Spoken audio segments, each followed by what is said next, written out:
Coach Wristen weaves the character virtues of trust, respect, passion, work ethic, and the list goes on.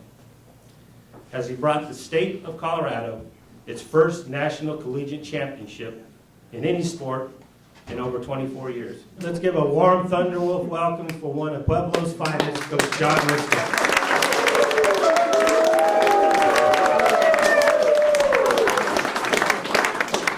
Well, thank you. This is a cool deal, and I appreciate everybody coming out and being a part of this. And it's a lot easier coaching a football game than standing up here and trying to talk to you. I wanted to say thank you to both Brad and Drew for having a vision of this place. And I can't tell you, I have kids that come from Florida, kids from Washington, but I have kids right here in Pueblo, Colorado, never ever have an idea what this place is all about. Every time I visit with their parents or their kids, one of the most impressive things they ever hear about is what they see here. And when it says the home of heroes, Pueblo, Colorado, why not come and check it out? Why not see what it's all about? I knew I always wanted to teach and coach, and I knew I wanted to be a part of kids' life because educators were such an important part of my life, and the coaches were so much a part of my life that I wanted to give back of what they gave to me.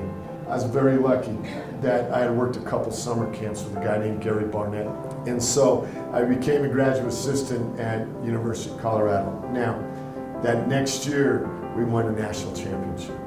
Gary Barnett got the head job at Northwestern University. It's still one of those images that I have in my mind. I go, are you gonna hire me or not?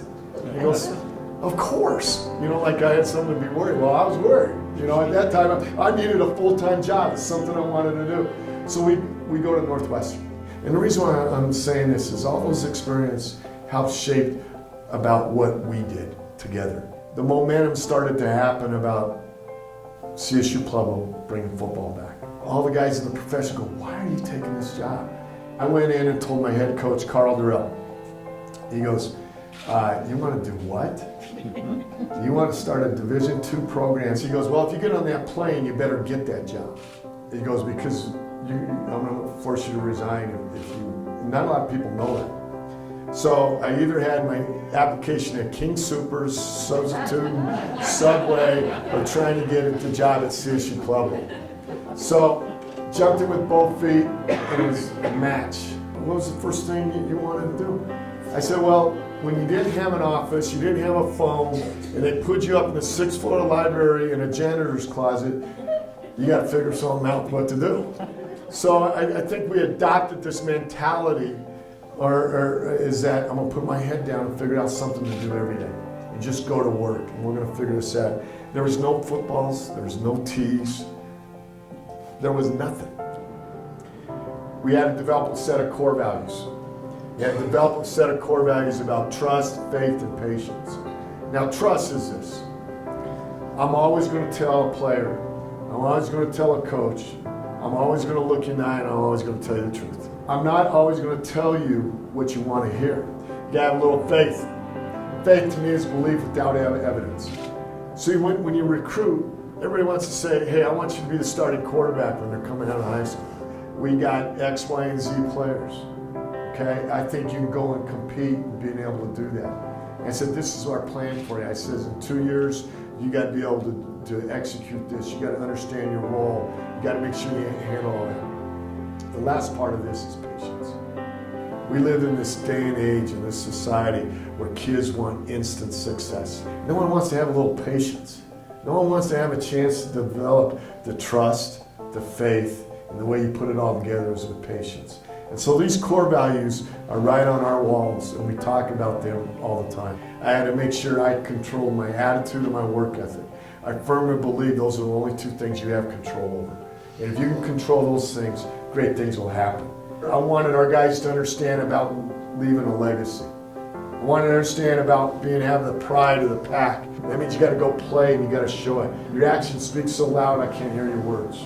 And what I call that, and talking in our program, is about not being a finger pointer, but being a thumb pointer. I want a guy who says, oh, it's not my fault, it's Jimmy Joe's fault. I want a guy who stands up and says, hey, my fault, 90-10 to us is this. 90% of the time, you focus on your goals. You focus on everything that you have control over. And 10% of it is just stuff that happens to you. You gotta have water off a duck's back mentality. You gotta be spitballs off a battleship. So if you have that mentality, you'll be very successful. You know, I wanted to take you through something unique. I know I wasn't a magician to be able up here like we had in the past to be able to do that. But I wanted just a simple little football coach that wanted to say these are our core values about the way we started this program. I want to leave these young guys with something.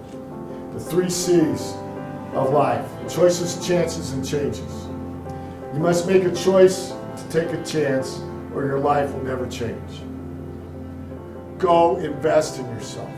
Invest in yourself means not playing PlayStation all the time. Go do something that's going to help you. Go do something that's going to make you better. Go invest in yourself. And then the last thing is go have fun. Thank you for letting me do what I do. I haven't worked a day in my life. I'm so lucky to be able to do it here in Pueblo, Colorado.